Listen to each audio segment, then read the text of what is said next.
Welcome to the Finding Balance podcast. I'm your host, Dr. Adrian Mesa. I'm here with Sean Casey from Raw Fit 305. Yay. Over in Edgewater. If you guys aren't familiar with them, get familiar real quick. We're happy to be here with you guys. And gonna have this is really a random talk, was not scheduled, but it's the best ones. You just do it. Just get in, right?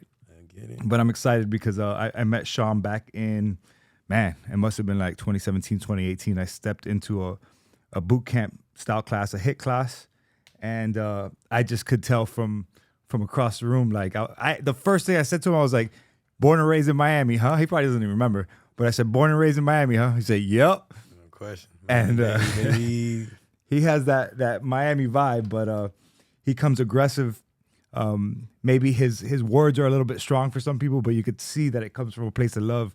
And I'm excited to talk to you today, man. We've chilled out a little bit, you know what I mean? Over there, 2017 was kind of hardcore. Yeah? Yeah, we scaled back a little bit. It's still aggressive, you know what I mean? It's still like tough love, but you know, back then, you know, we might have been a little bit too over the top. I mean, you know what? It just depends on who it lands on. No question. For everybody. It just depends on who it lands on, and some people they get offended or whatever, but Try it's not okay. to offend nobody. But yeah, sometimes you got to make a difference, especially in this shit. You know what I mean? Yeah, you got to get under their skin a little bit to make them really like commit to the process and shit. So let's go back in time a little bit, just to give people a backstory to who Sean Casey is, and just so that they understand where you're coming from, right? Because it is just like the name of your gym. It is raw. Yeah, it is raw. Yeah, you come across as raw. It's authentic, and it's authentic. It's real. It's genuine. So how can you allow people to understand a little bit of your psyche and your mentality and where that comes from? So it's like a lot of different influences. You know, I come from a really good family. I think people are surprised when they hear that. Why? Tell me a little bit about your family. No, just my parents are still together. You know, my dad works hard, 5 a.m. till 9 p.m. every day. Sent me and my sister to private school. Just gave me every opportunity that I could ask for. And, you know, I decided to fuck that up and go like, no, I don't need no help. I can do this on my own and I don't need nobody. And then just trying to be tough, you know, the culture when you young male, Miami, like, you know, and go get it on our own. But they instilled a lot of really good values and stuff like that. So that's where like the love and the authenticity and the values and the morals come from, more of them. And then through sports, you know, I kind of drifted to the other side, and we just got caught up in that life, you know, trying to make some money, going about it the wrong way, you know, trying to prove how tough you are, shit like that. So those two influences kind of collided. So I had that like chip on my shoulder all day, every day, like I got to get it now, right now. Anybody stands in my way, we taking them out, basically. Mm-hmm. And then still that like nice person, good person, you know, loving, like value, stand on that, you know what I mean? Just be a good person for my family.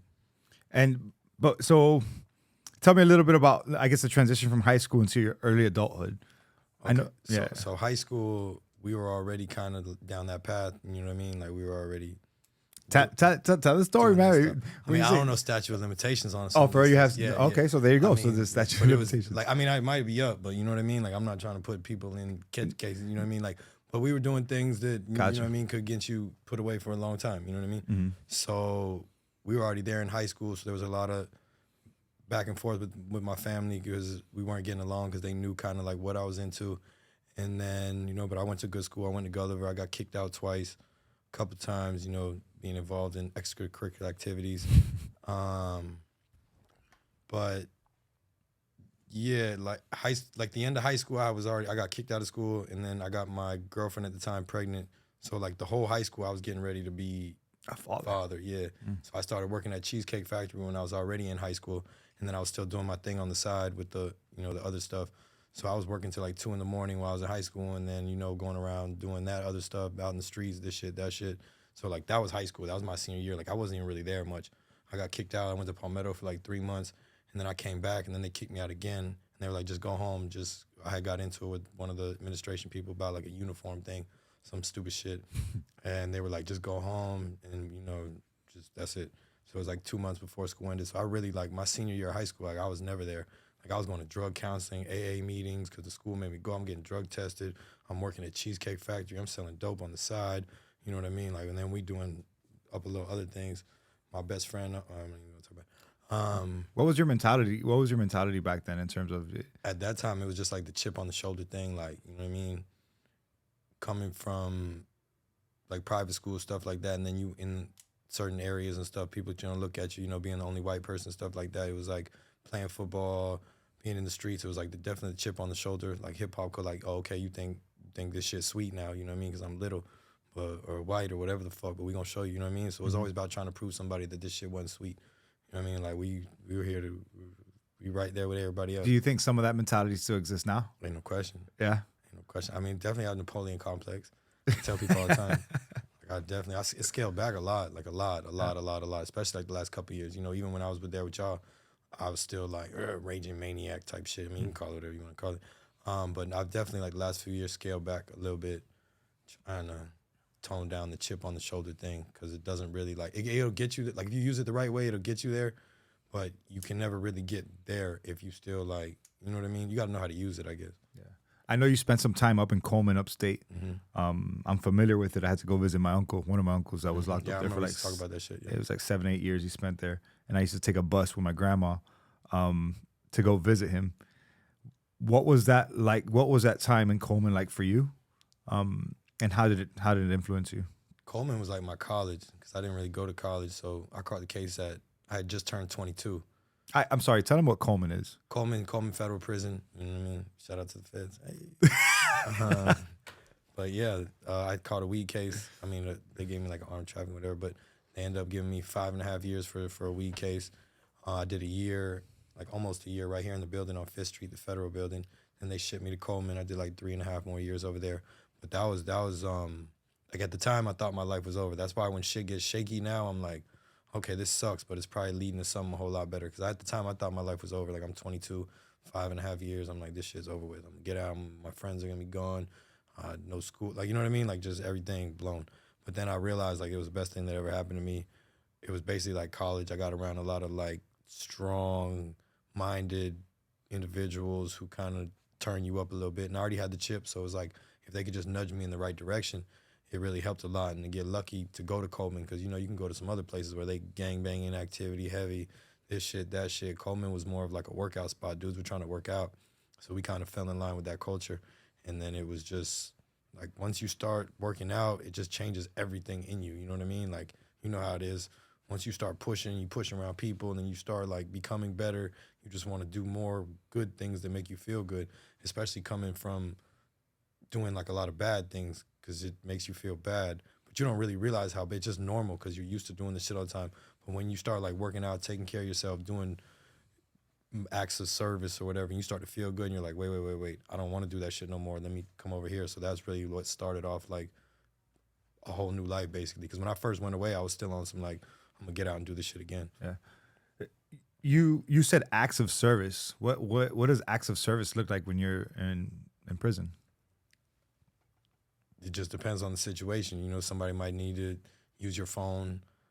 They might need some food. They might need just to talk to somebody, you know what I mean, to help them get started, you know what I mean, like pay it forward. These dudes help me work out, so now we're going to help y'all work out. We're going to hold each other accountable.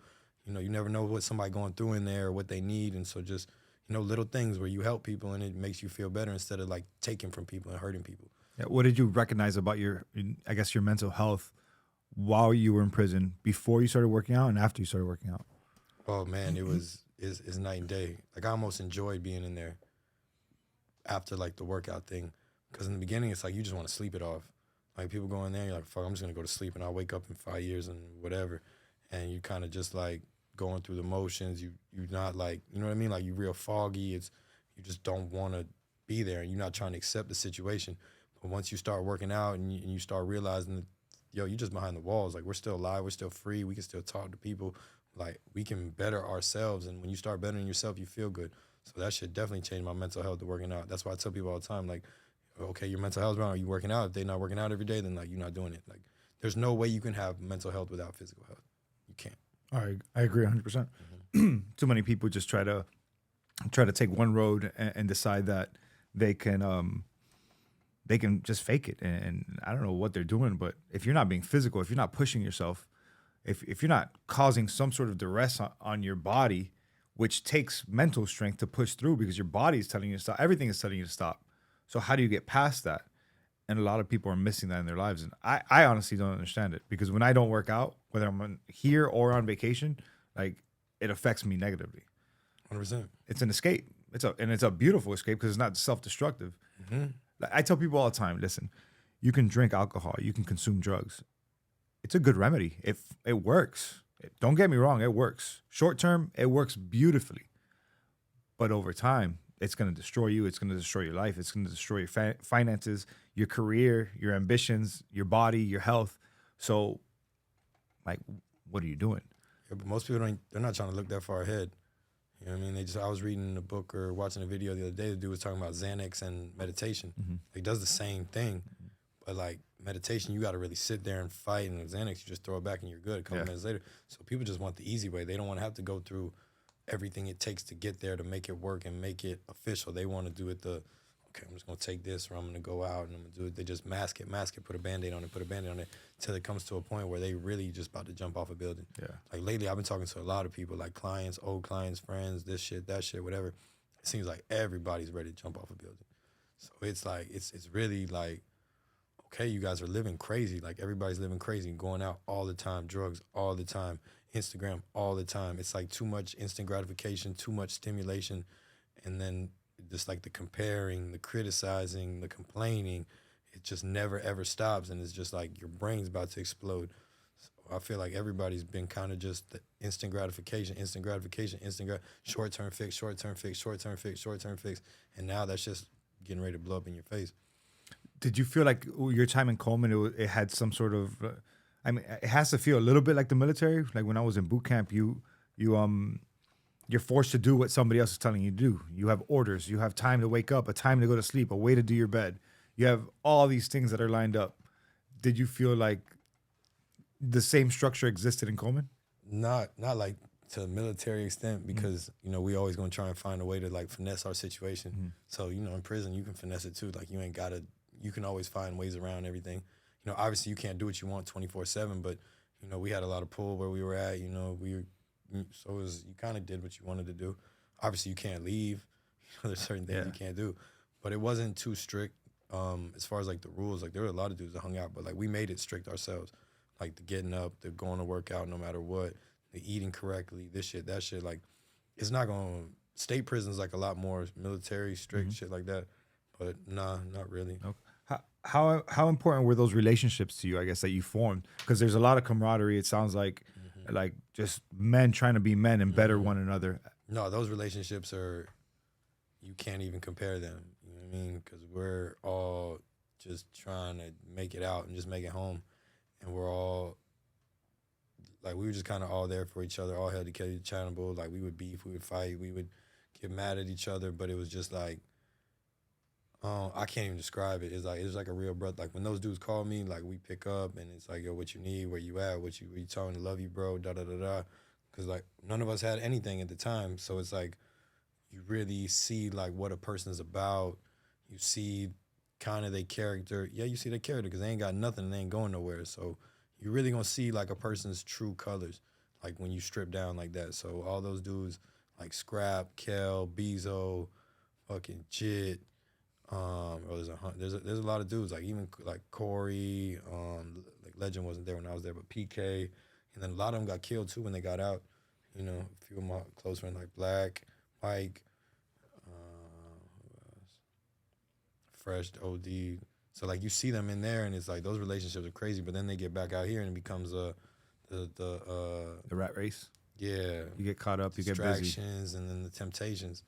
Because you see how good they are off the temptations. And then they get back out, and then the temptations, the drugs, the girls, the money, the parties hit them, and you watch them spiral.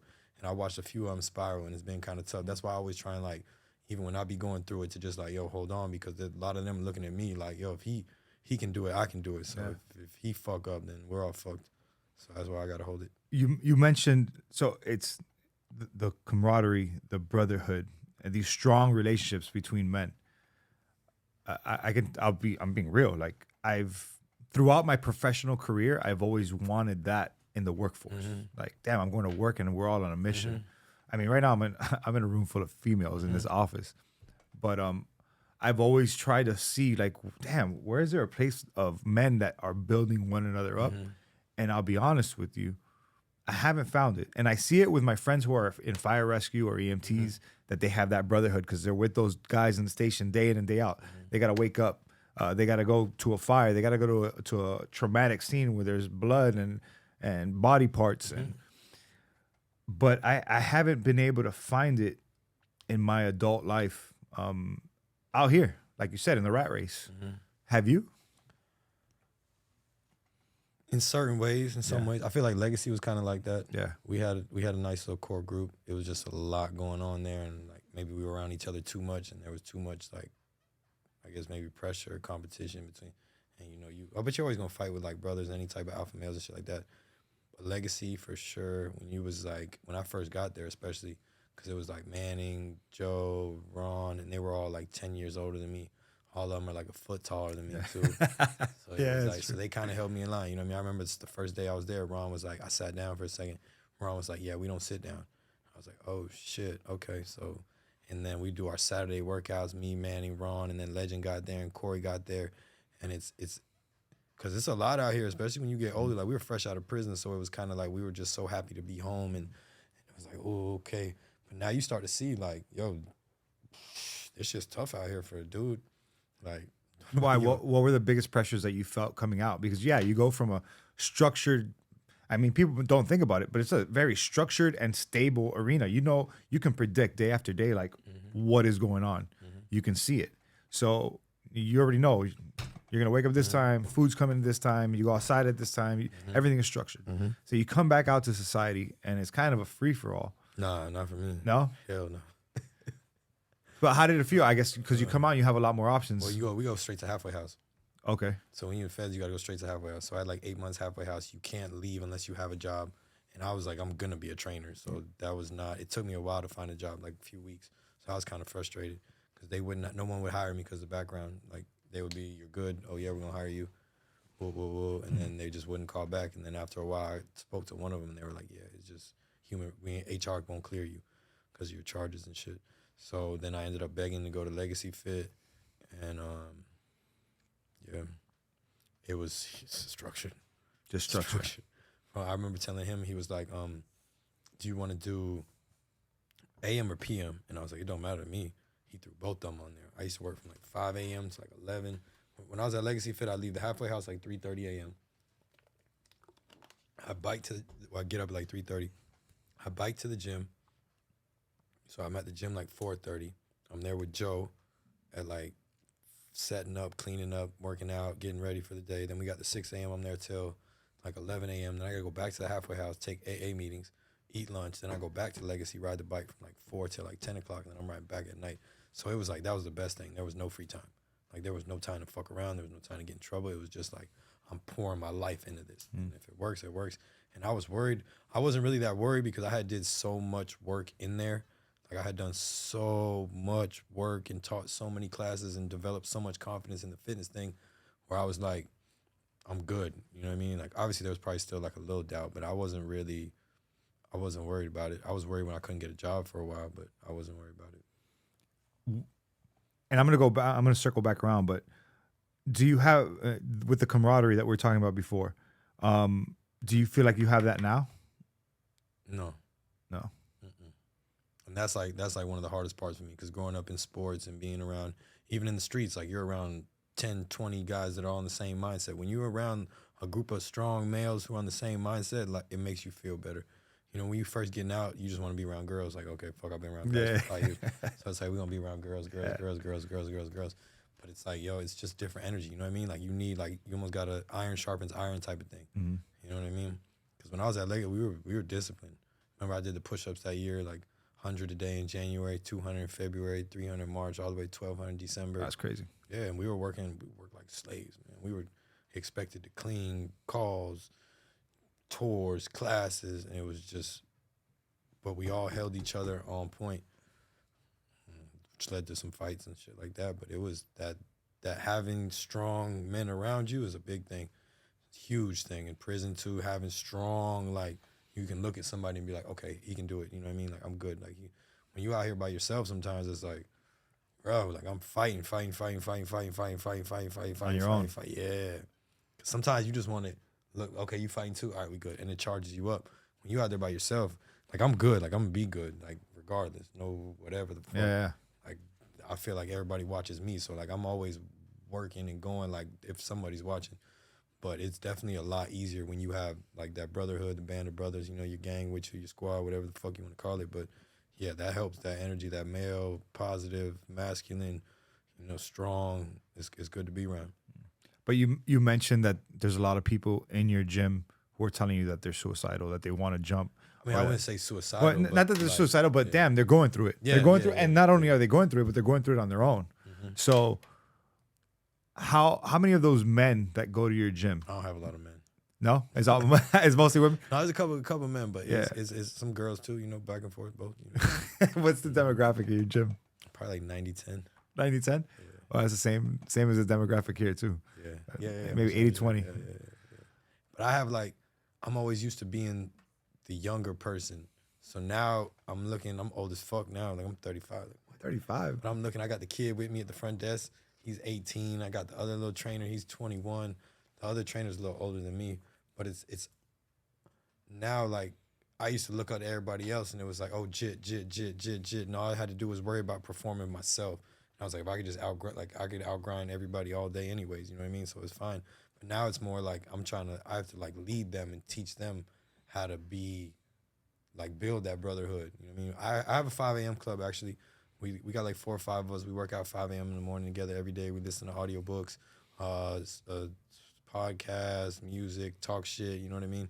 That means a lot because that 5 a.m. shit by yourself, that shit gets lonely sometimes. And how did you start to develop that culture of those 3-5 guys that go out there? Just practice what you preach. You know, everybody see me getting up early, putting in work every single day for years and years and years. Like everybody talks about all the time. We were in there today.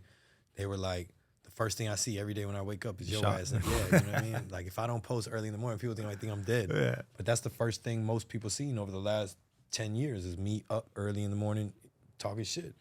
So they're like, okay, if he can do it, I can do it.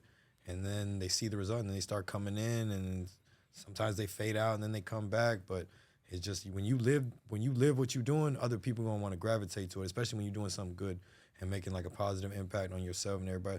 Because everybody wants to get up early and work out. There's not a person in this world who don't want to get up at 4 a.m. and work out.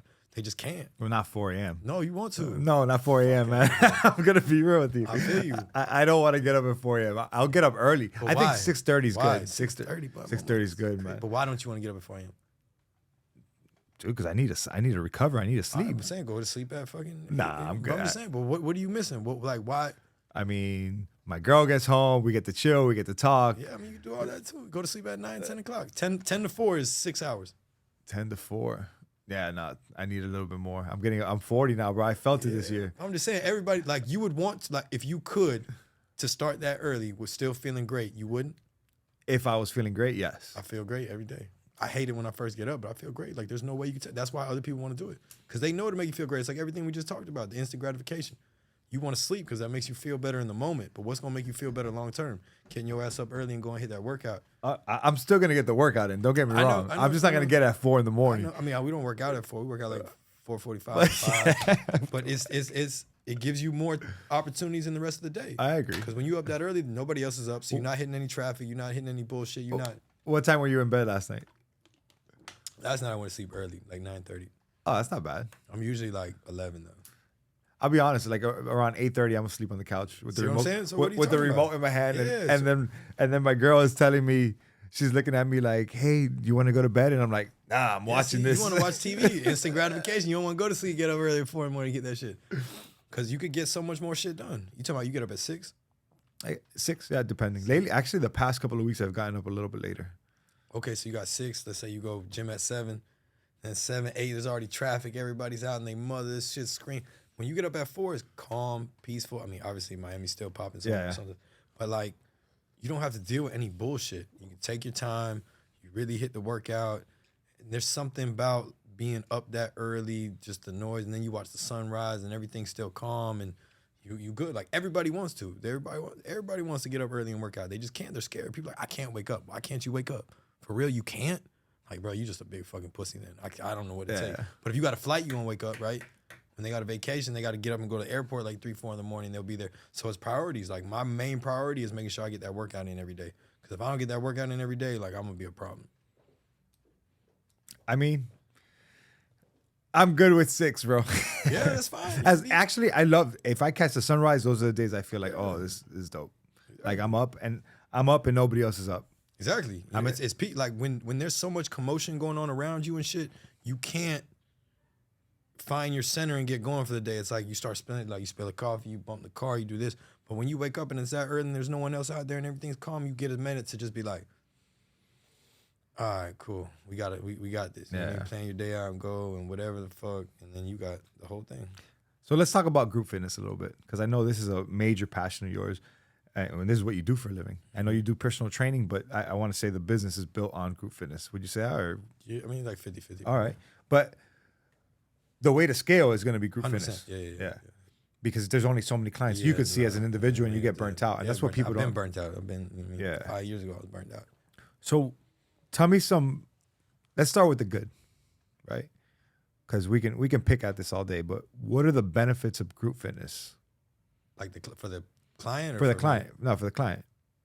What are some of the things why would you say that people should join a group fitness class? I mean, the camaraderie, like we were talking about earlier, like that's the most important thing, is when you're just pushing with like-minded individuals and everybody's releasing endorphins and you see them pushing, it motivates you and you're like, okay, and it just becomes like almost like a little tribe thing and you guys hold each other accountable and that type of stuff. As far as the workout, just the motivating part, because obviously I like to pay attention to the details. That's why we keep the classes smaller. So obviously one-on-one training is great, so you can dissect every little detail. But when you have people around you, it's easier to keep it going long-term and push a little harder when you have people around you. So the group fitness, accountability, a little extra motivation. You know, you go a little bit harder when you got people watching and you fuck with them. Yeah. No, and this is actually tried and true. This is there's literature, there's research to support this that says that people who work in group fitness will either be more consistent, they will hold each other accountable, and they will get more intensity out of their workouts because you're modeling the behavior of the people around you. No, those prison workouts were the craziest workouts of my life. Like we did shit that I look back at it now and I'm just like, we did that? Like what the fuck? Like we did 2,400 squats straight one time. Just no break, just down. It took like an hour and 9 minutes. We would do like the little stepper for like 2 hours. We might do like 100 burpee. You know what I mean? Like we do competition because you're just trying to see how far you can push. And once you realize that, like, oh shit, he pushed that far. Like I work out with him every day. I can do that. If he can do that, then you push a little bit harder. And then once you realize that you can black out and you're not gonna die, you can really like learn to push it. Most people are too scared to push themselves to that point where it takes to get in good shape. They won't go to that level of intensity.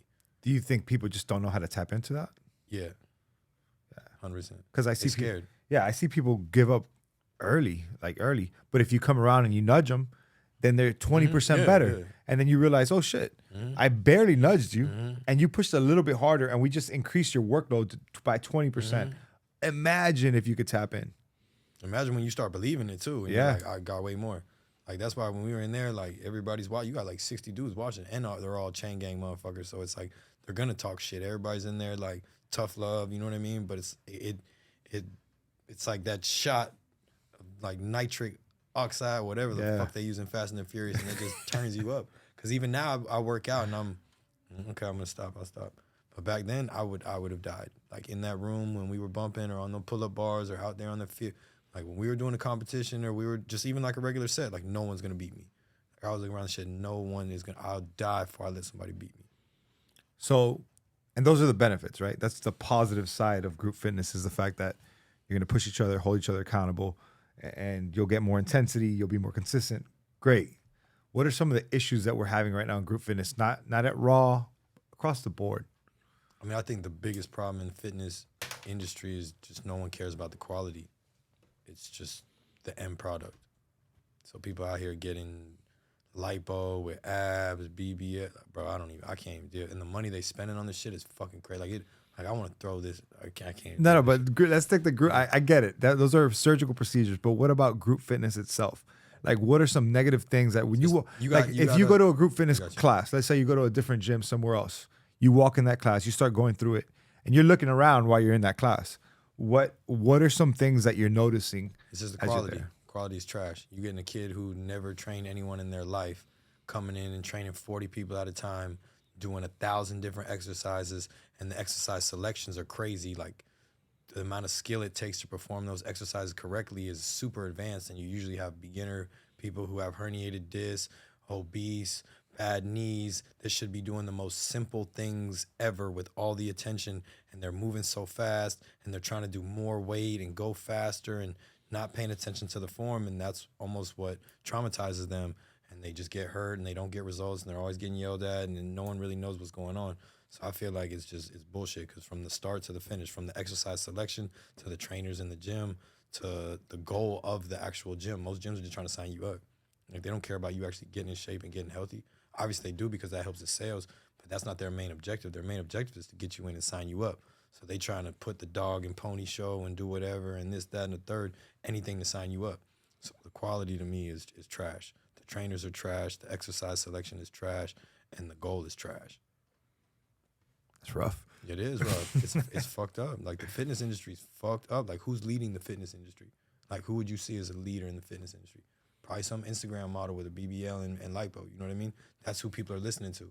Like, who are we listening to about fitness? We're not listening to Tom Purvis. You know what I mean? Tom Purvis to go RTS. If you're in fitness, you should take RTS. We're just in training specialists. Everything is physics and anatomy, and they break it down like that. So that's why, okay, your femur's a little bit longer than this person, so that's why they can squat better than you, but you can hinge better than them. So let's take exercise for you that complement your anatomy, not like you have to do this because we said so, go, and you're a pussy if you don't, even though you might be. But it's the exercise select. Like, some people can't do certain things; they're just not built that way. And then the trainers, like, who's training these people? Like, you got kids who no idea what they're doing, and it's 40, 50 people, and there's no attention to detail, and people are just getting hurt, and it's attention to detail. So you think the level of risk is just high in group high. fitness, especially Very when high. you're dealing with a lot of people who don't have a history of working out. Yeah. They see that you're promoting something online. They fall in love with the product. Hey, I love group fitness, especially, like, I'm going to a place called Legendary. I went from Legacy Fit to Legendary Fitness. Oh, my bad to cut you off too. I'll tell you most group fitnesses it's not work, and I say that's how I sell our workout or exercise, because all those gyms, every group exercise class is a sport.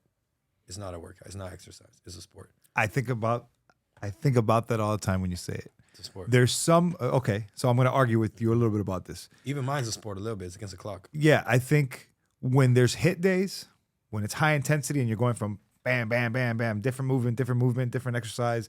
Now we're doing burpees and jumping. I think about you all the time. I'm like, yeah, this is a sport, and this is where people get hurt.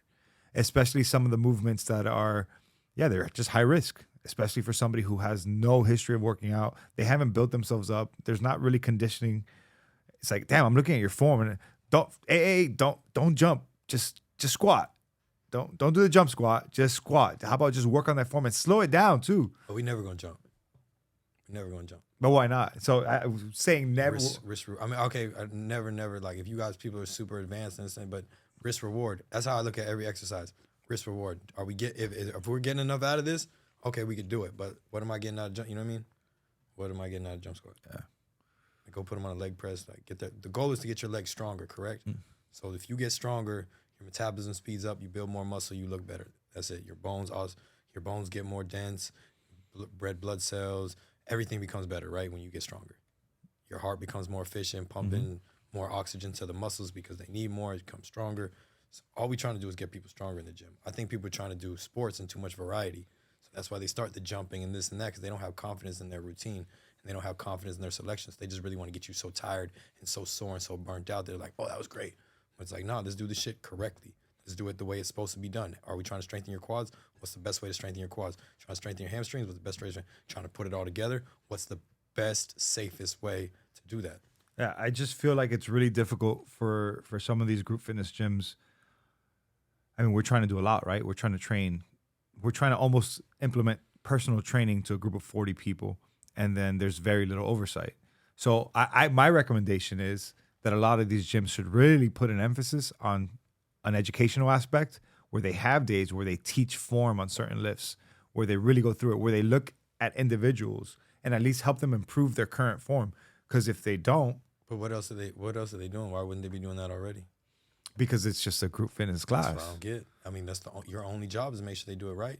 Like if you go to a restaurant, you order a pepperoni pizza, and they bring you out a Hawaiian, like you're gonna be like, "Girl, switch the pizza." We don't accept the low quality service in any other industry except fitness. Like if you went to a shitty restaurant, like and then you got food poisoning, you're not gonna go back. But if you go to your trainer and he tears your shoulder off and gives you a herniated disc, you still go back. You know what I mean? Like if you go watch a shitty movie, you're not gonna watch shit. If you go to But a lot of people don't know any better. They don't know the quality that they're supposed to get because they've never worked out in their life. But that's why I feel like this is my job. That's why I feel my purpose is to change the fitness industry, because the fitness industry is complete bullshit. It's complete bullshit. It's just people running around. Who do you believe? Who do you know how to believe? What works? What doesn't work? What this? What? Like, why aren't we on machines? Why are we doing free weights? Why are we doing I think the fundamentals work if you stick to the basics. I think that works. But to the basics, what's the basics? What's the basic lifts for most people? What most trainers gonna tell you? Bench press, squat, deadlift. 3 of the hardest moves in the game. Yeah. Which no beginner should be doing. You know what I mean?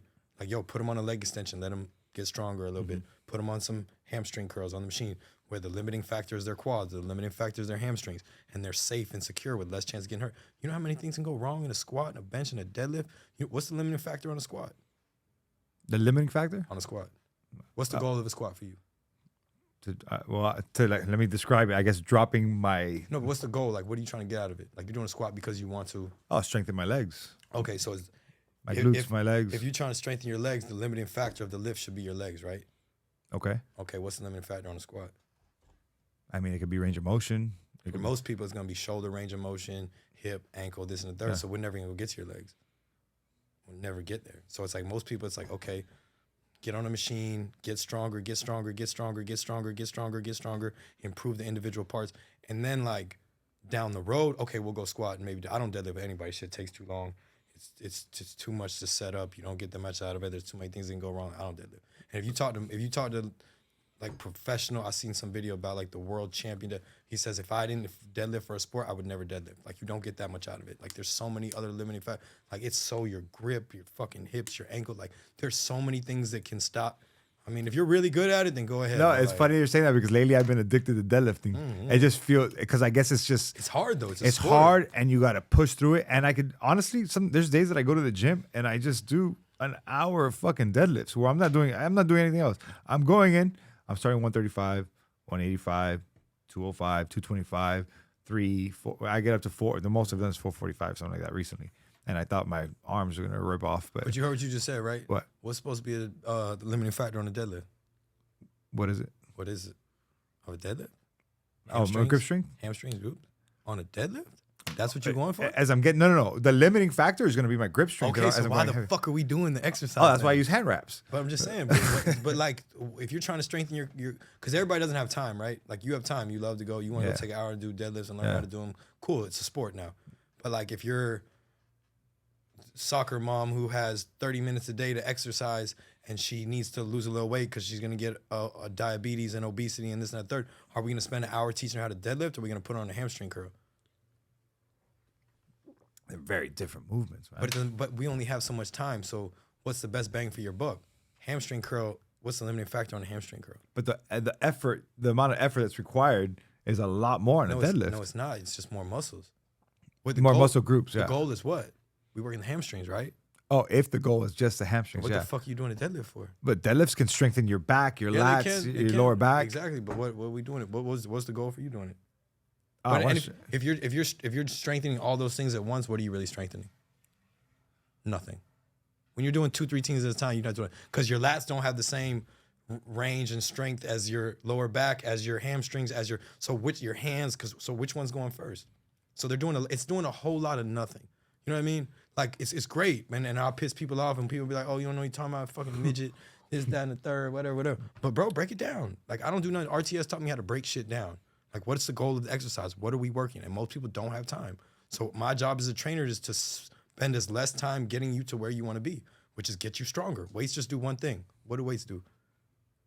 Get you stronger. But how do they get heavy? Like when you lift 10 pounds, what goes next?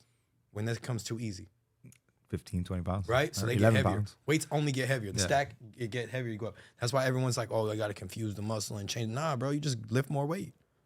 More time under tension, better technique, but weights get heavier. So my only job is to get you stronger. And what's limiting you is either your strength or your mobility. So I got to figure that out. Do you need a little bit more mobility in that joint, or do you need a little more strength, or do what? That's my job to figure out. But my only thing I'm trying to accomplish is strength and mobility and conditioning, sure. But it's just strength and mobility. What's the best way I can strengthen your hamstrings? What's the best way I can strengthen your quads? What's the best way I can get you more shoulder mobility? What's the best way, and for you today, not like best in general for everyone. I got to find out, okay, but a deadlift, we're never going to get, you know what I mean? Mm-hmm. Like, it's cool, but if we talking about bang for your buck in exercise industry and this is a job and yada, yada, yada, it's like, okay, I'm going to find this route. It's faster. It's going to get you there, and it's going to get you there safer. Deadlift, you can get hurt and you're not going to get as much out of it. So what's the advice that you want to give to some of these group fitness gyms that you feel are putting people at risk? Have all your trainers take RTS, like really know what they're talking about. You got to learn anatomy and physics, because that's all it is. It's anatomy and physics. That's why you look at everything and you break it down. Most of the courses are all tests where you answer a question and it's always right. In fitness, it's not always right. We have to look at the problem and break it down. So they need to go take RTS, learn physics and anatomy, and then get machines. Stop using free weight. They're cheap. That's why they get the free weights and the racks and all this shit, because it's cheap. But why? So, okay, this is interesting. I'm ready. But yeah, Go ahead, I'm ready. why machines? Why? Because a lot of people are Safer going and to... more effective. Safer, more effective? More effective, 100%. Let me ask you a question. We just talked about how weights only get heavier, correct? Sure, yeah. Okay, so can I lift heavier weights on a machine or on free weights? Can you lift heavier? Mm-hmm. Probably on the machine. Okay, so if I can lift heavier on the machine, then I'm getting more out of it, right? Not necessarily. Yes, you are. It's 100%. How am I not getting more out of it? Because it just depends on It's the more mechanism. weight. No, it's not. You just talked about it. No, if I'm doing bicep curls with dumbbells, right? Mm-hmm. And I take 10s, right? And I can't do 15s because of the free. There's too much control and motion. So that's another variable, right? You're on a fixed axis now because you're on a machine, so you're taking out a variable. So I can get stronger because I'm removing variables. The more variables you add to the lift, the less chance you have of getting stronger, and the more chance you have of getting hurt. And then free weights, you can do inertia. You can just swing it. So let me ask you this. I'm going to use myself as an example. I have a pec tendon tear. Mm-hmm. I tore it back in 20... You use pec deck fly, you control the entire range of motion, and it's on a fixed So axis. You try and bench and it moves an inch. Let me get there. Yeah, Let me get there. yeah. I benched my whole life, stopped benching. I was going to legacy, and I was only using the chest press machine. Limits your range of motion. But real quick though, bench is a shitty chest exercise. It's more front delt and triceps. Like if you just go like this and feel your chest. There's nothing there. That's why you gotta do flies. Yeah. You gotta do arm, and all that comes down to is anatomy. Okay, humeral, abduction, whatever the fuck, humeral flexion, and then no, it doesn't. You gotta adduction. Got you. Back to my story. No, it's okay. So I'm working out at legacy. I'm using the machine that's limited in range, right? I'm not getting that full extension how you would in a normal bench press. I go to Mexico, having a good time. I decide to go to the gym in Mexico. I'm doing decline bench press. And I'm like 4 or 5 sets in, just fucking explodes. My right pec felt like Velcro, just like a huge Velcro just ripped. And then the swelling came afterwards and whatever. So I started to theorize, why did that happen to me? What were some of the things that led to that? Obviously, one of them was I was a fucking idiot and I hadn't done that movement in so long and I felt strong, but I think at that angle, I was compromised. I will never decline anyways because you can't take out your upper chest. You can't take out? What do you mean? You can't do it. Decline's what for lower chest? They're supposed to be, yeah. You can't take out your upper chest. You can't try and squeeze your chest and take out your upper chest. Yeah, you can't. It all contracts together. Yeah, and then it's just it makes it a little easier because of the angle. Yeah. Like it takes gravity away a little bit. So it sucked when my chest exploded. Exactly. So, but I started theorizing. I said, well, was part of this issue the fact that I was using machines and limiting my range? And then I jumped into a range that I wasn't used to, although I felt strong enough from using the machines for so long. And all of a sudden, I just didn't have that same range because I wasn't extending as much. Did you warm up? Did you? Oh yeah, This was like 7 sets in. Maybe you did too much. Maybe 7 sets was too much. It didn't feel that way. I was just doing 5 reps. And apparently it was. Yeah. It busted your shit. It tore your pec. You know how hard it is to tear your pec. It's fucking hard. But like, how could you not get the machine range of motion? They adjust. You can do whatever you want. Yeah, but you know how there's always like there's a range here, and then the next one might be too far back where you feel compromised. So it's like, okay, let me just stay on this one. It feels more comfortable. Okay, so why didn't you could have strengthened your range and gone a little deeper and gone a little lighter? No. In the end, it's my fault. Yeah. It's my fault. I'm just saying, if you're on the machine, right? Okay, if I can't lift heavy in this range, what do? Go lighter. Yeah, go later. Okay, and then you strengthen that range up, and then you can go heavier and heavier. It's all progression, consistency, progression. Because you went too far. Yeah, that got nothing to do with the machines though. But if you would have been on the machine, you probably wouldn't have got hurt because it would have stopped. It's on a fixed axis. I'm curious. I'm sure people have injured themselves using a machine. Yeah, I'm sure.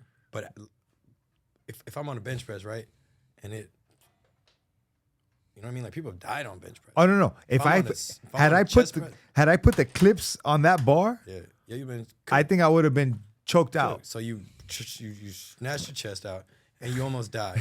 For what? I'm using a chest press. You know what I mean? I thought I was getting swole, Sean. If I drop the chest presses, but that's the thing. That's what we've been conditioned for. That's why I said the industry's fucked up. I got to come fix the industry because it's I used to think the same thing too because that's what they teach you. Free weights are better. It's like I compare it to walking and driving. If you do free weights, if we go in Orlando, you're walking and I'm on my machines, I'm driving. Like we'll both get there. We can both get in shape. But you're going to be a little beat up and it's going to take you a little bit longer. But the square footage and the cost of those machines is what is the limiting factor. Yeah, it's ridiculous. It's a major limiting Stop factor. Being a cheap ass bitch and do your shit right. Come on. Most people. I'm just saying, at the end of the day, like, we're going to do it right or we're going to do it right. It's not that much. But you can do it right with free weights. I think. No, you can't. I think you can. Why not? You can't. It's not the same. Because it's on a fixed axis. The machine, free weights aren't on a fixed axis. But why not just teach people how to lift? You can't. So you don't. It's let a me ask fixed you this. axis, though. I got way more chance of getting hurt. You got people coming in. We talked about you got 40 people coming into a gym, have no idea what they're doing, shoulder problems, no range of motion, no strength. If it's not on a fixed axis, that shit's gonna go. It has to be on a fixed axis. We have to be able to control that. If it's not on a fixed axis, it's not as good for you, and it's got a better chance of you getting hurt, and you're gonna get less output. So why are we doing it? Spend the money. Do you lift at all? Do you do any free weights? Yeah, I do like little dumb shit, like little shoulders, arms. But that's just out of habit. Yeah. You know what I mean? Like I still do things that aren't the best bang for your buck. And I'm also in the gym every day for the last 10 years, so I can fuck around a little bit more. Yeah. We talking about the everyday client, the people taking group exercise classes. Those are people who haven't worked out maybe ever. You know what I mean? And they have kyphosis and scoliosis, and we don't know what they have. But we're telling them, oh, go do deadlift with free weight, or go do a press. Bro, that's criminal. That's malpractice. You have no idea what's wrong with it, and you're just go 50 pounds, 30 pounds, come. They're swinging with everything, using the inertia. Like, how about we put you on a machine that puts you in the best position of leverage to lift the most weight you can safely and correctly for the targeted muscle groups. And if we're not doing that, it's just irresponsible. And you fucking people up. That's why so many people are surgeries, doctors, pain pills, this shit, traumatized. We're all fat as fuck. It's the industry's wrong. It's dead ass wrong. I mean, there's also a lot of lazy people that just aren't working. It's lazy, but if you think about it, it's like... It's the industry has let people down because they give false promises sometimes, and they're not educating people the way they should be. But if I went to a workout place and I'm spending like $300 a month or maybe that, whatever, even people go to personal trainer, I feel like most personal trainers suck too. You go spend $2,000 and then you get no results and you're in pain and you don't feel good, and it's, why would I go do that? Like, it doesn't work. Like, the way they're leading you to work out. Everybody talking about cardio and diet, right? That's the worst thing you could do. I mean, maybe not the worst thing, but you're going to slow your metabolism down. You have to build muscle. It's like making money. They teach you how to make money in school, right? No. Exactly. They teach you how to go work for somebody else and barely get by. So that's like the fitness industry too. I don't know if they did it on purpose or whatever, but you're not going to, like, doing what you read online and even NASM and all this shit, but you're going to get hurt. And then once you get hurt, you're not going to want to go back. That's why don't let them get hurt. They're going to get hurt with free weights eventually, especially in a class environment where you're moving quickly. You know what I mean? Like, if you have a spot, maybe it's not, but you're still not getting as much out of it.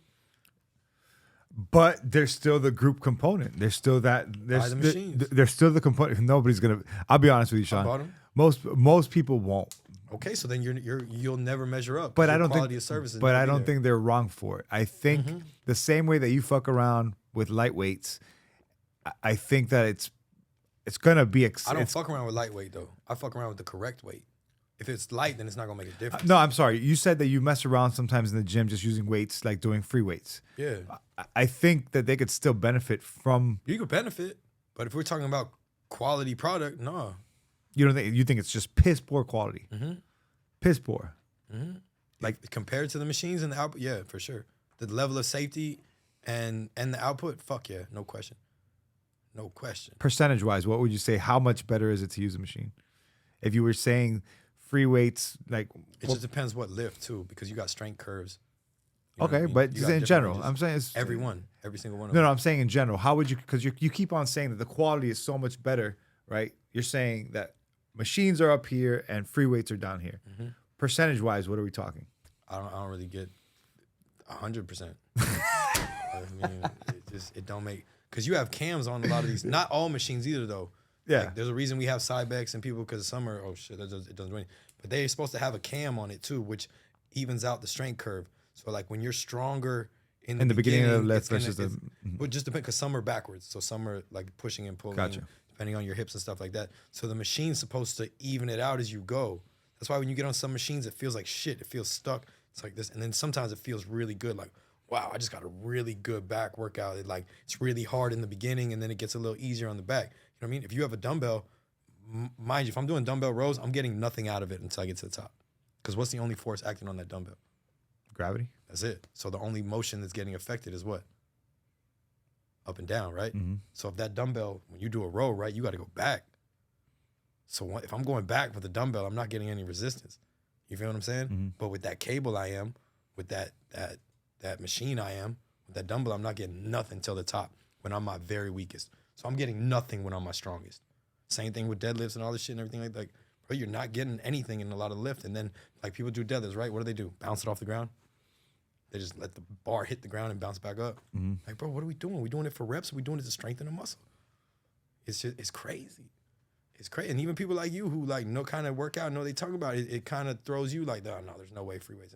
Yeah, they're that much better. If I have less chance of getting hurt and I'm getting that much more out of it, like, why would I use this shit? Why? I mean, I get it. You can't afford it. You know what I mean? It's expensive to put a gym through machines and all that stuff, and then they break and they got to get maintenance. But if you're talking about a quality product, like that's what works better. I think it's limit. I mean, it's just limiting, honestly. What do you mean? It's because of you need square footage. Yeah. If there's anything that I enjoy out of group fitness, is that holding each other accountable, is that energy that the room brings. Mm-hmm. And I think that energy is huge in CrossFit, which has the though. highest risk. Sport. I agree with you. Yeah. Probably has the highest risk, especially for a beginner that's just stepping into CrossFit, and these are grueling workouts.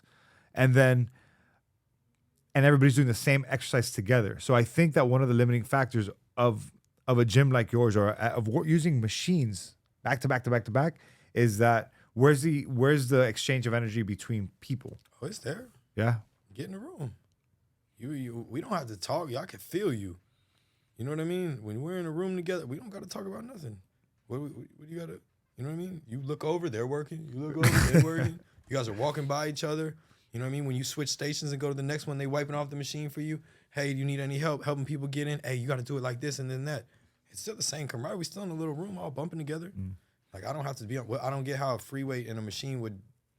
Because I'm saying that people are doing the exercises together.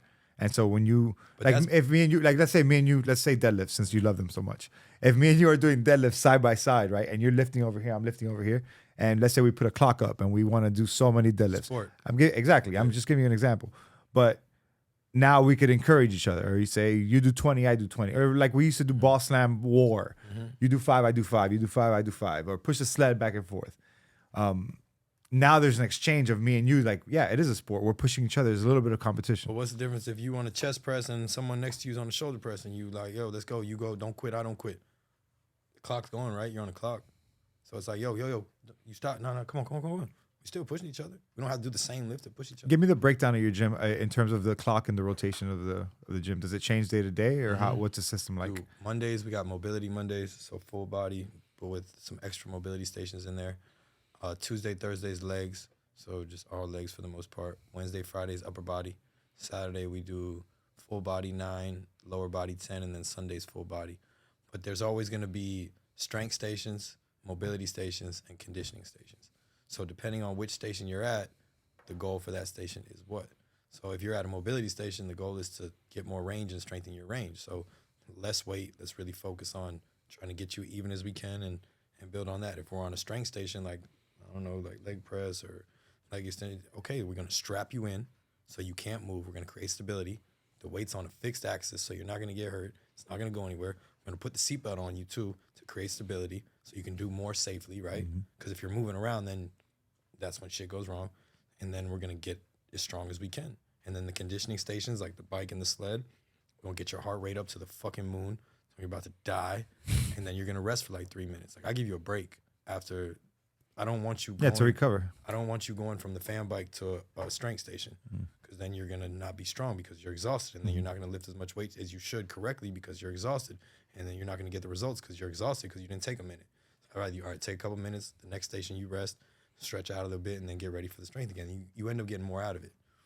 So if somebody, would you say that if I go to your gym throughout the weekend, it's the only gym membership, that's the only thing I need to do?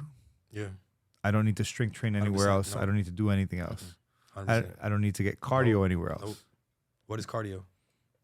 Keeping heart rate what up. is the word? What does the word cardio mean? Heart. Heart, right? So how do you get your heart stronger? You make it stronger, right? When you get more muscles, legs, arms, all that stuff, your heart has to become more efficient, right? So it has to, that pumping blood to the bigger muscles, right? So how do you get more cardio? Get stronger. When you do a set of leg press, or you do a set of sled, or you do a heavy set of bench, you're fucking, that's cardio, right? Except I'm strapped in and I'm safe. But wouldn't you say that some people have deficits and they need to strengthen those, and that won't necessarily happen in a group setting?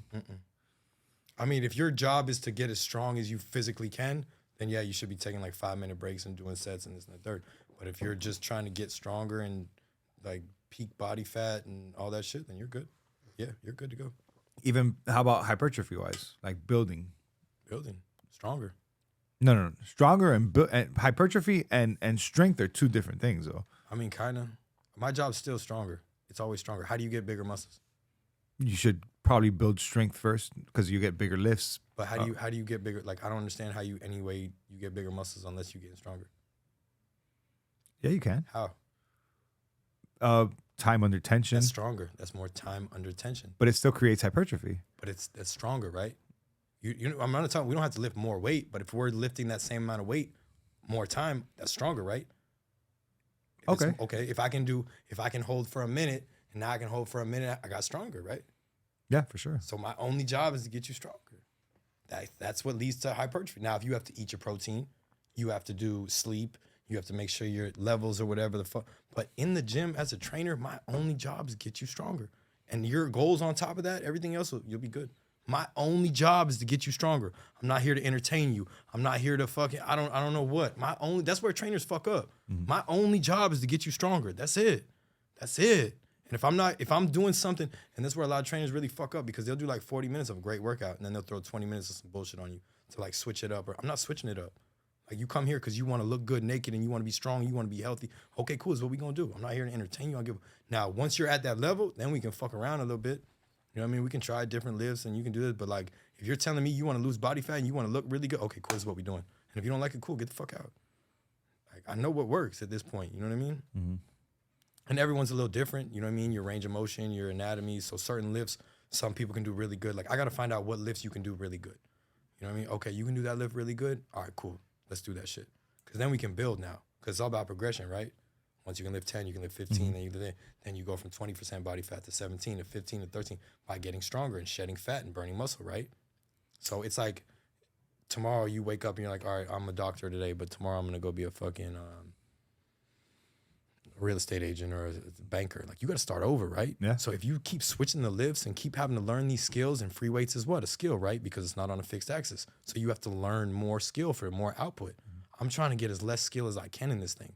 I'm trying to simplify it as much as I can so you don't get hurt and you get more out of it. But there's also some neurological components you're missing then too, because part of holding your body in a plane on your own, proprioception is still neural. Bullshit. No? Strong people don't get hurt. Weak people get hurt. If you're strong, you're going to be... Now, obviously, like, if you have nerve damage and stuff like that to begin, but if you're a regular person, strong, Derrick Henry, LeBron James, big, strong people don't get hurt. Old, weak people fall and break their hip and die. You don't use it, you lose it. You could run into a concrete wall. It's not going anywhere because it's strong. You know what I mean? People think, oh, you got to balance and proprioception. No, it's bullshit, bro. Like, obviously, yeah, whatever, maybe little instances here and there, therapy, people very injured. You got to, get stronger. Even when you're injured, what are you trying to do? Get it stronger. We're only trying to get stronger. Everybody in this industry wants to do because they're so, like, not confident in themselves and they're, no, bro, get stronger. I guarantee you, get stronger. Everything you want to get better. Your heart will get stronger. Your bones get denser. Your muscles get strong. Like, your brain works better, more gray matter. Like, get stronger. That's the only job as a trainer. Everybody thinks it's something else. Bro, get stronger. Put them in the best position of leverage. Keep it simple. Get them stronger. How many trainers have you rubbed the wrong way with some of the things you Probably say? 1,000. Fuck them all. Suck, man. But, like, I stand on this because I believe in it. You know what I mean? Like, I believe in it. And I help people every day. And I see how many people come into my gym from other gyms like, holy fuck, I've been doing everything wrong the whole time. Nobody corrected me. And I feel so much better. And thank you so much. And I love you. Like you know how many people, like, really fuck with me, like, love me to death, right? And I'm just like, why would they do that? You know what I mean? If I didn't help them with feel and look better and, you know what I mean? Because I'm an asshole, you know what I mean? So it's not like they love me because I'm out hanging out with them and writing them green cards and shit. It's because, no, like, he sticks to no matter what. And most people will budge. They'll be like, okay, no, never mind. We'll just do this instead because, no, like, we're doing this because this is what works. That's it. Get stronger. Stronger, stronger, stronger, stronger, stronger, stronger, stronger. That's it. You're selling me. I'm gonna try to go to your gym for a little bit. That's it, bro. It's it. But I've I don't only get it. gone Like, once, I feel like I'm the best in the. But I was gonna say, you call yourself the best trainer in the world. Facts, but not because Look how you smile. not because there's not people who don't know more. Than I me. would ask you, why aren't you training the Miami Dolphins? I don't know either. I used to train Cheetah. Go call Cheetah right now. Ask him who the best trainer is. Ask him what his trainer tried to do all my shit after me, and because you can't deny it. Like, I'm not like, this is the way I train. People are like, oh, you train like this. I don't train like anything. I just try and figure out the best way to train this person. And over time, I'll get better at it because I'll learn you more. But I feel like I'm the best trainer because I don't waste no time. And I know how to put it all together. Like, there's people who know way more than me that suck because they think they know, like, it has to be like this and I don't have to be like anything. Like, what are we working with? All right, cool. This. Oh, shit, this might work. All right, let's try this instead. Like, I'm just trial and error. We're going to go. And then once I find it, like, I'm going to build you up on it. But there's people who know way more than me. There's people who, but they just don't know how to put it together. And as far as interaction with the client, like, I can train anybody. I can train high school kids from Central and to the billionaires and Cyril's, JP, you know what I mean? Like, I can work with anyone, sports, girls, in between, and we'll get along and we'll get the job done because I'm going to adapt to them and all that, plus the knowledge, plus the discipline, plus the accountability, plus the, I mean, I don't know what else plus, but that's why I feel like I'm the best. Like, there's some trainers, most trainers I don't fuck with, period, at all. Like, period. And, like, I'll talk to them about it, and we'll talk, and we'll do all this stuff, and we can be cool, and we can be friends, but as trainers, I feel like they letting the game down, and they fucking the game up. Like, Aldo from Iron University, he's a good one. He started taking RTS. He used to only be on, like, that bodybuilding shit and, like, fuck science and whatever the fuck. But, like, he's bought into that, and he goes hard. Like, he goes hard into that shit. So he's one I respect. You know, he might be better than me at certain things. He's big on the glutes. But Say it like, again. What'd you say? He might be better than me on certain things. I just want to like, make sure. The fitness is so big, too. Yeah. You know what I mean? Like, it's like there's so many different things. Like, what do you want to be good at? You know what I mean? Like, bro, he's all in on the glutes right now. I'm more of, like, just general people. You know what I mean? Like, General population, yeah. Yeah, like, I just, okay, what's okay, we can work with that and we'll fix it and we'll go. Some people want to specialize in certain things and this and that. But I feel like as just overall, like, interacting with the clients, getting the most out of them, holding them accountable, discipline, and training, like, I feel like I'm the best by far. And I put in more hours than anybody in the last 10 years. Well, not as many lately, like the last year or two. Actually, no, that's bullshit. Oh, it's still respectable. Yeah, I've seen the amount of time you've You're put talking in. about like 80 hours a week minimum for 10 years straight. You know what I mean? And then you got prison time on top of that. And then I'm reading too. And then I was lucky enough to be guided into the right information. Because there's a lot of people who study way more and do all this shit, but they just got the wrong information. You know what I mean? So I got fortunate enough to be, okay, go this way. I got led down the right path. And once you get led down the path of physics and anatomy, like, we're not studying anymore. You know what I mean? There's nothing to study. Like, you try lifts and you try and trial and error, but, like, we're not studying because we know, okay, what muscle we working? All right, what joint does that muscle cross? Okay, is it doing that range? Okay, it's probably not working that. How can we make it better? Can we add stability to this exercise? Can we add a component of proximal loading? Like taking something from your hands, putting it on your arm if we're working chest, or putting like in hooks. You know what I mean? To take your hands out of when we're working back, because limiting factor is your hands and forearms, but we don't want it for it. We want it to be our back. So how can we improve this exercise?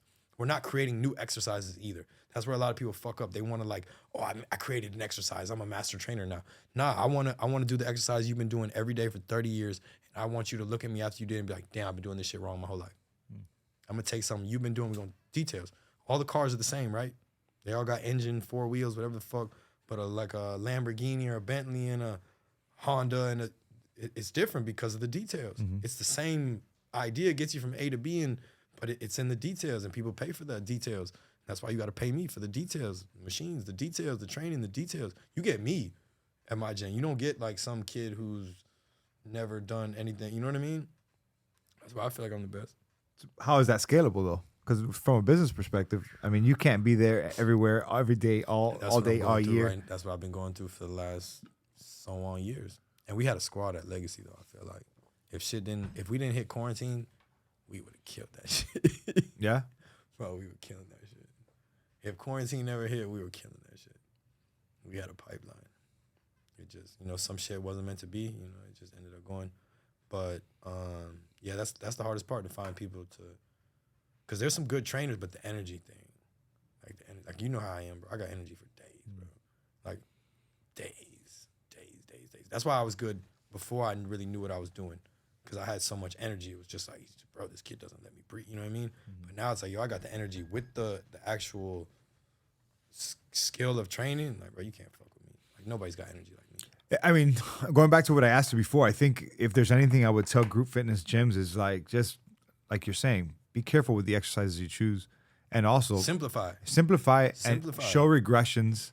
Yeah, alternatives. But some of these explosive movements and twisting and turning and jumping, save it for personal training if you really want to do that. Yeah, because it's those are the ones where I'm looking around the room like, damn, my lower back is burning. We've done the same. We've been using lower back for 5-6 stations. You also got to remember too, is like when they're going that fast and that, you guys are all off alignment. Everybody's off alignment. Yeah. So your shoulders a little higher on one side and the other side. So when you're off alignment, your hips and shoulders, that's the only place you move from, hips and shoulders. So when they get off, right, one side gets stressed way more than the other, right? So you start using that when that right shoulder gets higher than that left shoulder, you start using that right because it's over-rotated. So now this one's getting all the stress. This one's not really getting shit. So then what happens? This one gets tighter and tighter and tighter and tighter and stronger because it's been doing all the work. And then if they're connected, we're shifting. So now this joint is getting what? Weaker and looser. So one joint is really strong and tight. One joint is really loose and weak. Bro, it's only a matter of time before it snaps. And then you add in explosive movements on top of that, bro, you did.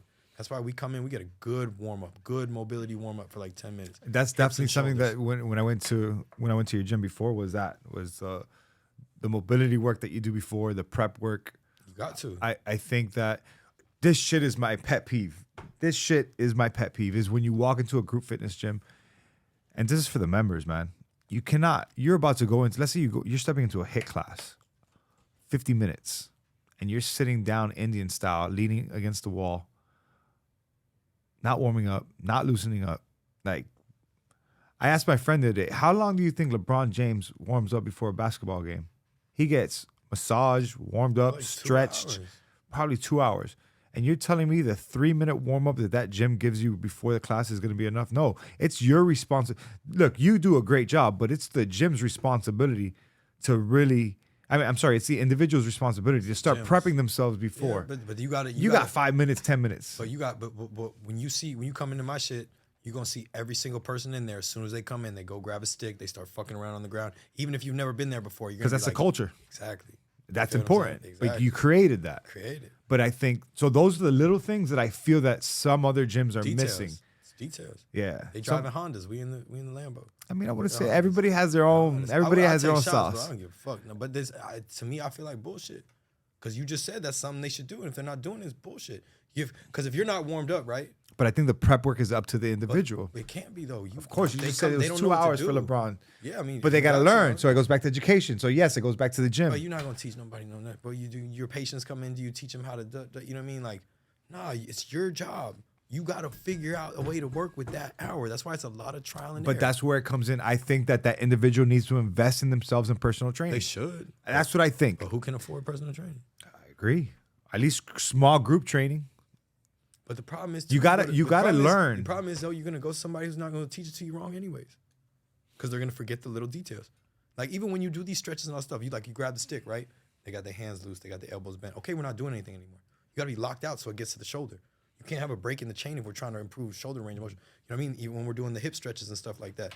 Like it has to be lined up perfectly. If it's not lined up perfectly, we're not doing it. So then you go into all these trainers and all these places and stuff. Bro, it's the gym's fault. It's the gym. It's the gym and the trainers. It's the gym and the trainers because they're teaching it wrong. Where'd they learn how to do it wrong from? From the industry. Exactly, the trainers, bro. Like, but they'll let most trainers they'll let you keep doing it wrong just because they're like, I'm tired. I don't want to keep telling them to do this shit. They're not gonna listen. I think it just gets to a place of comfort. I don't think anybody's doing anything maliciously or not just malicious because they don't understand. I understand how bad you fucking like. I process all this shit. Most people are like, oh, okay, they'll never get it, but they're still getting work and we're talking. No, like I'm like, yo, you're paying me a lot of money. You're taking an hour out your day. Like you need to do this shit correctly. Again, because it's the only industry where we accept. Like you're paying so much money, but you accept piss poor. You know what I mean? If it's not done right, then it's not done right. You know what I mean? And we're not getting anything out of it. It's like yoga, all these shit. Bro, it's position. You have to be in the correct position or you're not getting anything out of it. You might be even fucking yourself up more. So it's like, yo, you keep teaching it wrong because they learning out of a book. Okay, the book says this. But the book you didn't feel it. Like when we take RTS and Tom, you got to feel it. Like they make you come, do it in person. You're there for like 8 hours. They go over all this shit. And then you got to try it on yourself and each other. Because then, oh shit. Okay, this is what it's supposed to feel like. Oh, no. You know what I mean? Mm-hmm. Oh, when you line up perfect. And then you have people watching you, teaching you how to do it. That's why I like mentorship and all this stuff. Like people. So why don't you start? Because why don't you start a mentorship? I do. I try. I've been talking about, our boy. I feel like he should have been with me. But people don't want to. They don't want to be told what to do. Once they feel like they hit a certain level of fitness, like nobody can tell them what to do. You know what I mean? But it's right in front of your face. And our mentor, Manny, mentored me. Jay Braun mentored me. Fucking Bezo mentored me. Bro, there's no way in hell. And like I feel like those are the best in their craft. Like period. Like as far as Jay and RTS and them, Tom Purvis, all them. There's no one better than them. Yeah, I don't know. I can't even speak to this because I don't know It's enough. physics and anatomy. Like Tom used to be a bodybuilding and physical therapist, and then one day he just realized like this is all bullshit. Like it's a script and it's all bullshit. So he started like dissecting every bit of the industry, and he's an engineer. Like guy's smart as fucking. Like builds workout equipment. He'll only like touch a client if they're in pieces. Like he was telling us a guy he's training, got a motorcycle accident, his fucking hip fell off, like but that's what he does. You know what I mean? Like that's when I say like he's the like you know what I mean? Goat on. Like, but he wants to challenge. He wants to bring you back. Like he would never do some fitness because it's like yo. Shit. And the reason I'm asking that is because it's really easy to just say nobody knows what the fuck they're doing, but then so then you need to have the solution for it. Yeah, they don't though, but they don't want to listen. They don't want to take because they just want to go, oh no, this said this, and I felt this when I did this, and this person got this result. But it's like, bro, break it down, physics and anatomy. Break down the person's anatomy. Break down where the forces are coming from, what type of forces they are, what type of resistance it is, which directions it's coming from. You know what I mean? Like, let's break it down and we'll see. And then you break it down for them, they're like, oh yeah. But then they just fall right back into what's easy. What's easy is bad form and just throwing weights around and grabbing free weights and going, you know what I mean? What's hard is spending the money, buying the right equipment, doing the stretches, doing the correct form, the correct tempo. But nobody wants to do that because it takes more brain power. So today I'm going to go to the gym. I'm going to probably in an hour or two. My plan was just to do squats, leg extensions, leg curls. That's what I had on my agenda. That's what I do pretty much every leg day. Because then what are we hitting, right? We're hitting quads with leg extension, right? Leg curl, hamstrings. Now, hamstrings cross two joints. So you got the seated leg curl or the other one? Both. Okay, so you got to do both pretty much. The prone one, if it has a hip lift, it'll hit both. But see, that's why RDLs, like they're only hitting one part of your hamstring, the hips. That knee doesn't bend. I feel it more. Honestly, a lot of times I feel it more in my lower back than I do. When you do RDLs, right? I'm sorry, when I do deadlifts, not RDLs, but yeah. Yeah, deadlifts, exactly. Because it's... No, straight deadlifts. Because straight deadlifts, I'm using my fucking lats. But straight deadlifts, right? So like hamstring cross the knee joint, right? Mm-hmm. So in order to fully shorten the hamstring, you have to bend the knee. Do you like bend the knee like a hamstring curl, right? No, there's no way you never can do happens. that. But that's why hamstrings are tough to hit, and there's always like hamstring injuries and hamstring. That's why people talk about hamstring quad imbalances. Like they're always gonna be imbalanced. Hamstrings got 3 muscles, quads got 4. Hamstring cross 2 joint, quads cross 1. When you got a muscle that crosses 2 joint, it's very susceptible to injuries because you have to hip extend and flex the knee. Mm-hmm. You know what I mean? So that for them to work, the joints to work together in a long ass muscle like that, that's why when people are like, oh, your hamstring quad, there's books that'll tell you the hamstring quad balance should be 2 to 3 or like 3 to 1. Like, bro, how the fuck you would know, bro? What the fuck you talking about? Like it Shit depends, don't make no right? sense. No, it can't. Like you're comparing apples and oranges. One's 4 muscles, one's 3 muscles. One crosses one joint, one crosses 2 joints. Like we can't compare. There's no way it should have like at what angle, you know what I mean? Like at what it's just too many things. That's why whenever a lot of these books say should and there's definite answers, there's not definite answers in fitness because it's like, okay, on this rep today, you'll go to a lot of places, a lot of gyms, they'll give you an assessment when you first get there. Take your picture, measure your range, this to the third. But bro, we assess every rep. Because every rep, that range of motion is going to change. That weight changes. That this changes. Tomorrow you're going to come and you might have slept in wrong. Why am I going to go off? If I just keep one reference point and I'm fucking up. Like people think you got to be married to this stuff.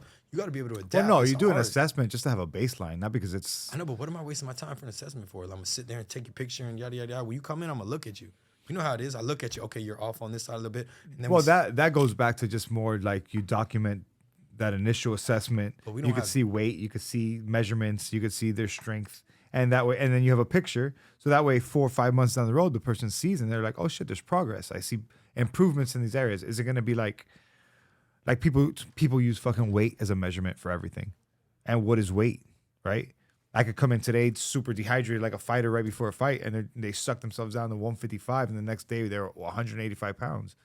Same thing for a woman. Like a woman's going to fluctuate week to week on weight, and depending on how much water she's retaining, and she's worried about 2 pounds on the scale. But let's say we do that assessment, right? And then 4 months go by and ain't nothing really changed or it changed or it didn't change or it did what, you know what I mean? I mean, some changes should happen. Okay, it should happen. But okay, so let's say week 1 and 2 went perfect, right? And they got gains and gains and gains and they're feeling good. And then week 3, they lost their job. They ain't been sleeping right. They've been drinking a little bit more. That's important. Okay, it's going to change. But I'm just assessing every rep because they're going to write your workout program based off your assessment is what I'm saying. Yeah. You know what I mean? I don't have a workout program. I don't write shit down. I don't care. I assess every rep because they're like, okay, when you first came in, you were high shoulder or weak this and that. Okay, but 2 days from now, it might be something completely different. But you got my workout program based on this day.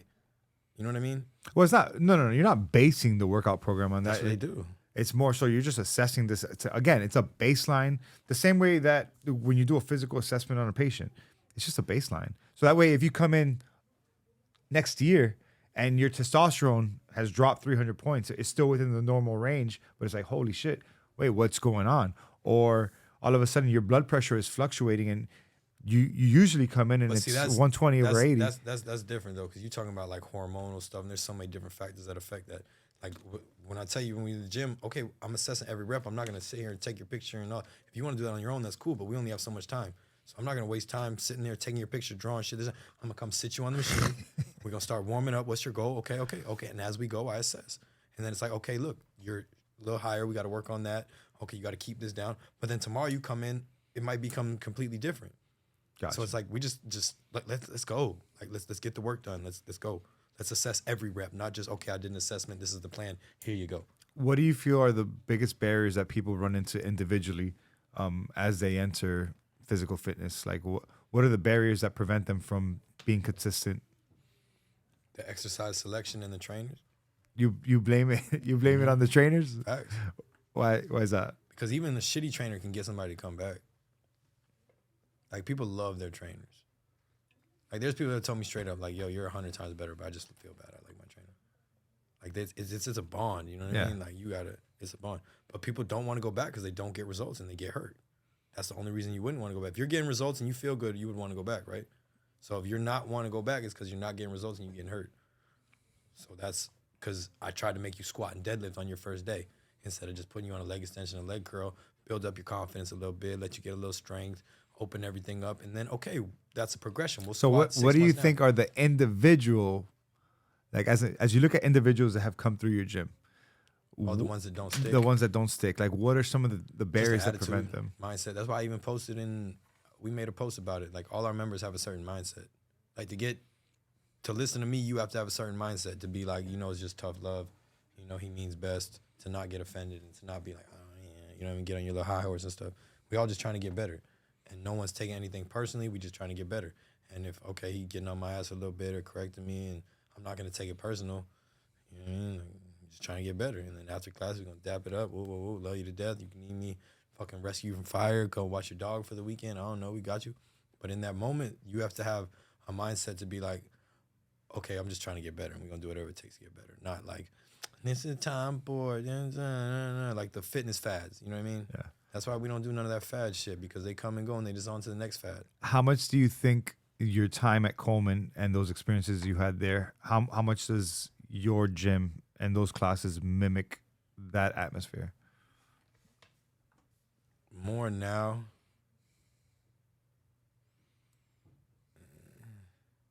In the beginning, like when I first got out, it was like the same thing. It was like the same class. Now it's like more form, but Bezo was always strict on form. He was always disciplined. I think I got less discipline. You feel that you've gotten, how so? Or why? Because we were disciplined. Like not like I'm not disciplined. That's like I get hard on myself and people look at me and I feel like, oh, I'm fucking up. But I still get up at 4 in the morning. I still do everything I need to do. I still work out. I still read. I still do this stuff. But I'm talking about we were disciplined in that bitch. Like discipline. That's why I know, like, I got to get back to that shit. Like, I've had a little fun the last few years and this and that. And, like, when I was in prison and I was at Legacy Fit, like, we were disciplined. Like, it's not as much, it's a grind. It hurts. You get lonely, bored, but it's just that feeling, like, of accomplishment. And, like, yo, we just did that. Like, we accomplished a lot of things, whether it was, like, crazy workouts or sales or, like, helping other people. When you're disciplined, like a bitch can't shake you. Like no matter what goes wrong, you're just so fucking strict and blinders on and locked in. Like how are you gonna get to that place? How are you gonna get back there? You gotta practice discipline, and that's what people forget. Like they think, and I forget. I'm like, oh, I've been so disciplined for so long, I can take a break. But as soon as you take a break, you lose it. It's just like working out. That's why you can't take a week off. You can't take 2 weeks off. You can't take a month. Bro, we're gonna touch some weight every day because if you don't use it, you lose it. And then once you start getting the habit of losing it, it's a lot easier to lose it than get it back. You know what I mean? That's why I did the push-ups that 1 year. I had to get my discipline. That's why we do little challenges. That's why people do 5Ks and marathons and this and that, even though it'll beat you the fuck up, but it's going to make you mentally strong. That's why people do the ice clubs, because it's going to make you mentally strong because you don't want to do it. That's why you can't go out drinking every night or go out, because you got to create discipline. You have to tell yourself, no, I'm not going to do the instant gratification thing. I'm going to sit here and I'm going to do what's good for me, even though it might hurt a little bit. It might be a little bit more boring. It might not give me any type of serotonin or whatever. You know what I mean? Like, but you got to, and I kind of like, Kobe always said, oh, no negotiations with yourself. But once you start negotiating with yourself about one thing, and then it leads to the next thing, and then it's like, yo, who am I? Like, I'm doing shit that I would never do. Like, I did shit in the last few years where I'm like, bro, like nothing like crazy terrible or whatever, but it's like, yo, that's not. It's out of character. Yeah. So like you feel like those areas of your life when you start losing discipline in the gym or losing discipline with. I mean, it all starts in the gym. Yeah. Because I can't. That's why I say I want to get. Everybody wants to get up at 4 a.m. and go to the gym. Because you want to be able to not. Nobody wants to go out. I mean, unless you're like 21, whatever the fuck. But like nobody wants to go out drinking all night and wake up in the morning and feel like shit at 9, 10. You know what I mean? Mm-hmm. Like everybody wants to be. Yo, I'm that motherfucker. Like, I don't know, maybe they don't. But like, yo, like, damn, look at what the fuck wrong with him? Well, I think overall people want to feel good. They want to be healthy. It's an accomplishment. When you get up at 4 in the morning, it's an accomplishment. But not only that, as you age, like this isn't, you have to have long-term vision. Because this isn't something where I'm working out today and I know I'm healthier tomorrow. No, I've been working out for the last 10 years and that's why I'm healthy now. Mm-hmm. Right? That's why prison saved my life with this shit. There's no way I didn't work out before I went to prison. Never. I was spiraling. I was going down. Like, that took me, removing me from society, being able to look around and be like, yo, what are you doing? You know what I mean? Like, what's down that road? I've been working out since I was like 10 years old. Yeah. It's just always part of my life. I remember watching Marlins games when I was little, thinking that I could play baseball. Not realizing they were like 6'4", 6'5", 2 something. Some little guys in there. Yeah, a few. Yeah. But I just remember in between innings doing push-ups, sit-ups, getting a broomstick with those plastic cement weights. They're concrete and then they have a plastic coating. Mm-hmm. Putting that shit on broomsticks. And it felt good. It felt great. Yeah. Now everybody want to go out drinking and shit. And I do the same shit too sometimes. Like, no, I had a neighbor named Fat Ralph. Shout out to Ralph Font, wherever you're at. And I used to be working out and we used to call him Fat Boy.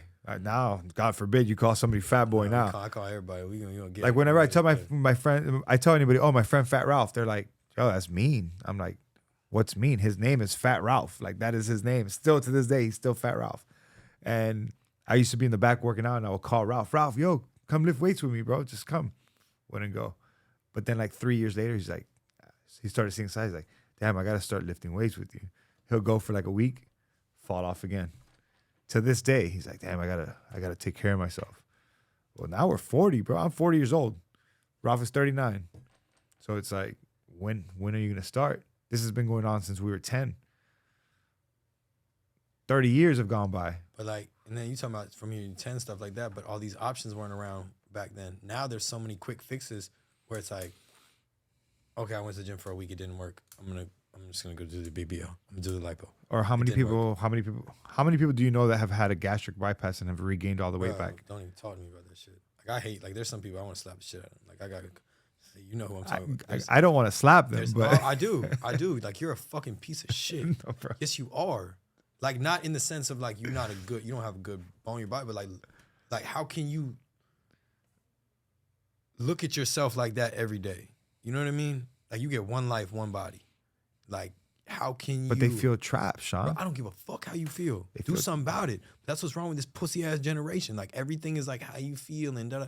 Bro, fuck how you feel. Sometimes you're gonna feel bad. Do the work anyways. Oh, I agree. Go do the work and you'll feel better later. You know what I mean? Like fuck how you. When did it become like how we feel?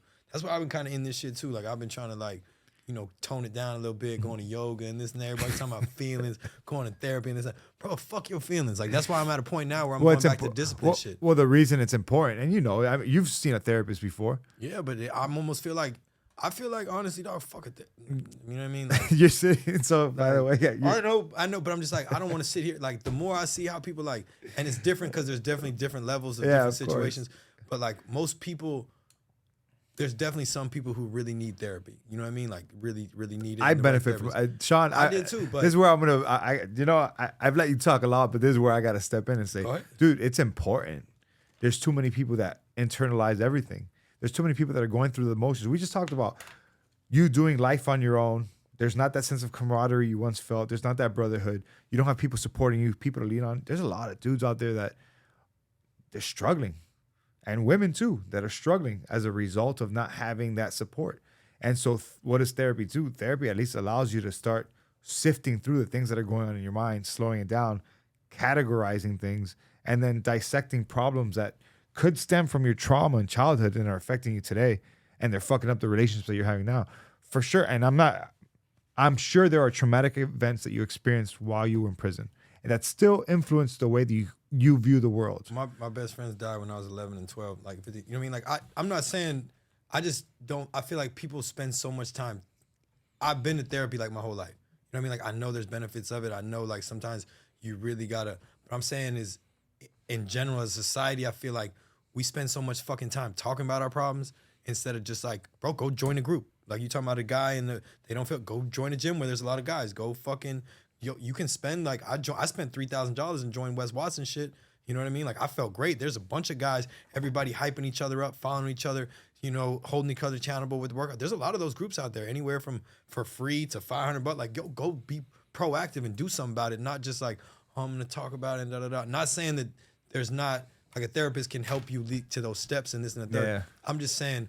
But you see, okay, time out. No, I agree with you. I've been there like up until. No. But what I'm saying is, did you see how your initial statement came off as raw?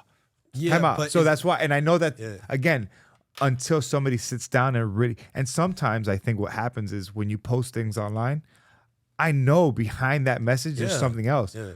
But you got 30 seconds or a minute, and so the people they don't get to hear the backstory on it, and they don't get to ask you the questions. So at first, it's almost offensive because you're making a statement that's punching people in the face. And I mean it like that because like I did therapy like probably. Like 2 but you months just ago. said if you go to therapy, everybody's a bunch of pussies. No, I didn't say pussies. Run the tape back. I didn't say.